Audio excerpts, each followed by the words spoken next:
Only in town for a few days. She's determined to see the show while she's here. It's one of my favorite things to do in New York. You know, it's like it's a New York thing. You can't do this anywhere else. Elliot tells me I have to try to get tickets one day, too. I've never seen it. You have to see it. Samantha Max, WNYC News. You better go. It's one of those things.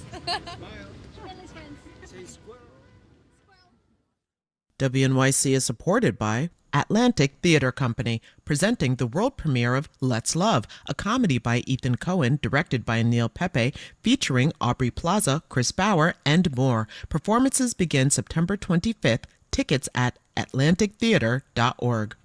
On the next Brian Lehrer Show, a heavyweight from the world of vaccine science and a heavyweight from the world of climate science have teamed up for a new book. And yes, we'll talk science with Peter Hotez and Michael Mann, but also the fast-breaking politics around RFK Jr. and other news that's relevant to their work. Also, your stories of ghosting or being ghosted in romance or by a friend. The Brian Lehrer Show, weekdays at 10 a.m. on WNYC. It's 6:52, and you're listening to Morning Edition on WNYC. Marketplace Morning Report is next, and then later on Morning Edition, President Trump has repeatedly threatened sanctions against Russia if it doesn't end the war on Ukraine or move toward a ceasefire. But so far, he has not followed through on any of those threats, and Russia is escalating its attacks instead. We'll have more on that in about 15 minutes on WNYC.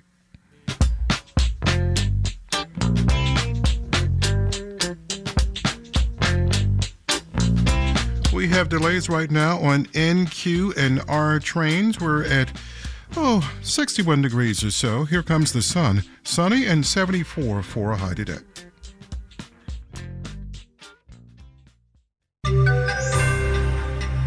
How's that capitalism working for you? Support is slipping for our profit-driven way of life. Marketplace Morning Report is supported by Odoo, dedicated to providing software designed to scale with businesses. Odoo's programs for manufacturing, accounting, and more aim to provide building blocks for creating a custom software suite.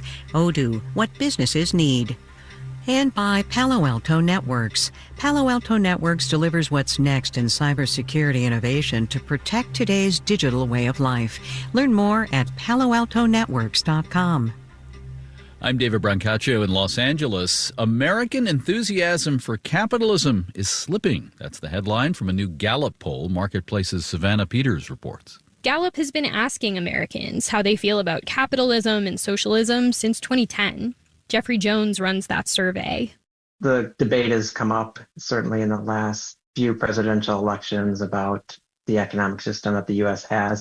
And whether it's serving ordinary Americans. In this latest survey, just 54% of respondents said they view capitalism positively, down from 60% the last time Gallup asked in 2021. And now the gap that we see in terms of positive ratings between capitalism and socialism is the smallest that we've had to date. That gap is especially small among younger people and Democrats. It's worth noting Gallup doesn't brief people on a shared definition of capitalism or socialism, or ask them about their own understanding. Sarah Damaski teaches those concepts to undergrads at Penn State. They maybe have a mixed understanding, would be my impression. And I think that it's shaped by how these terms get bandied about in politics. Regardless, Damaski says capitalism's image problem tells us something important, that fewer Americans feel the economic status quo is working in their favor. I'm Savannah Peters for Marketplace. After President Trump's firing of the head of the Bureau of Labor Statistics that followed job creation numbers that were revised downward, there's a new big revision on the way later this morning. It's an annual thing, but what's not normal is the politicized environment that will surround this data set, which is expected to show the job market is worse than we thought. Marketplace's Nancy Marshall-Genzer has that. This new BLS report looks at how many jobs were created from April 2024 through March of 2025. Today's revision accounts for businesses that have just opened their doors or closed. It's an effort to update past data on jobs that it gets from surveys of businesses with more comprehensive information from state unemployment insurance tax records that almost all employers are required to file. This could be a big revision. Oxford Economics estimates that up to 900,000 fewer jobs were created from April 2024 through March 2025 than the BLS initially estimated. The new lower numbers could be more fuel for a Federal Reserve interest rate cut later this month. The Fed lowers rates to stimulate the economy, making it easier for businesses to borrow money and create jobs. A number of factors could be behind the slowing labor market. The Fed hasn't cut rates since December of last year. The higher borrowing costs could be contributing to slower job creation. There's also a lot of uncertainty over President Trump's tariffs. I'm Nancy Marshall-Genzer for Marketplace. Markets Dow futures are little changed now. Dow and S&P futures are up between 0.1% and 0.2%. A reminder this morning that digging resources out of holes in the ground or scooping them from hills is a massive business. Anglo American and Teck Resources, two vast extractors of natural resources, are combining in the biggest mining merger in more than a decade. The combo will be headquartered in Canada, with the new stock called Anglo Teck to be listed in London. There's money and then there are hills and holes. The combined firm will have a market value of $53 billion, about the size of a BMW or a Volkswagen. Marketplace Morning Report is supported by JLL, providing predictive data and insights for real estate investors, analyzing and anticipating market cycles. JLL.com. JLL, see a brighter way. And by Baird. Baird strives to attract and retain top financial talent, providing stability and continuity for clients. More at BairdDifference.com.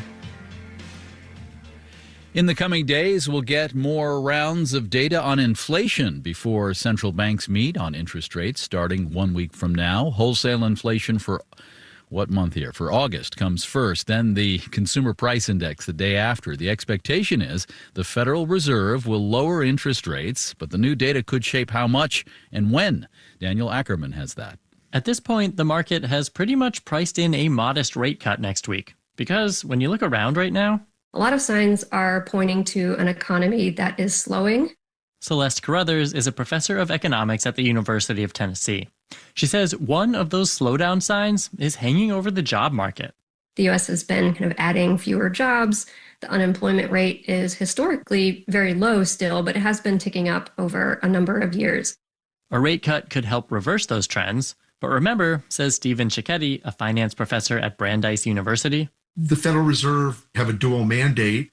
That mandate is to manage not just the job market, but also inflation, which, thanks in part to tariffs, remains hotter than the Fed's target of 2%.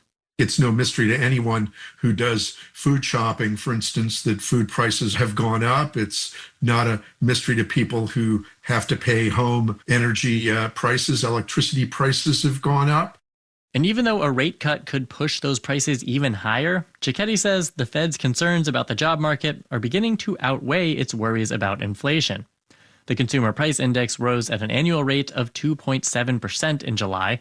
It would take a huge jump in the August data for the Fed to hold interest rates steady, says V.V. Chari, an economist at the University of Minnesota. They saw something like 3.5%, 4% inflation in the CPI and the PPI. That might raise alarm bells. But he says that's unlikely and agrees that the economy is probably in line for a rate cut. That doesn't make it an easy decision for the Fed, though. Patrick Harker is former president of the Federal Reserve Bank of Philadelphia, now at the Wharton School, and he sees some echoes of the past. It's not the 1970s, but it does feel like stagflation-y. I'll use a technical phrase. I couldn't find stagflation-y in the econ textbooks, but Harker says, like in the 1970s, there are two problems here. The trends are clearly for a softening economy and for inflation to remain sticky. Which means using interest rates to address one of those problems could make the other worse. I'm Daniel Ackerman for Marketplace. Our producers are Tamar Fagan, Ariana Rosas, and Erica Soderstrom. Our senior producer is Alex Schroeder. You're listening to the Marketplace Morning Report from APM, American Public Media. WNYC support comes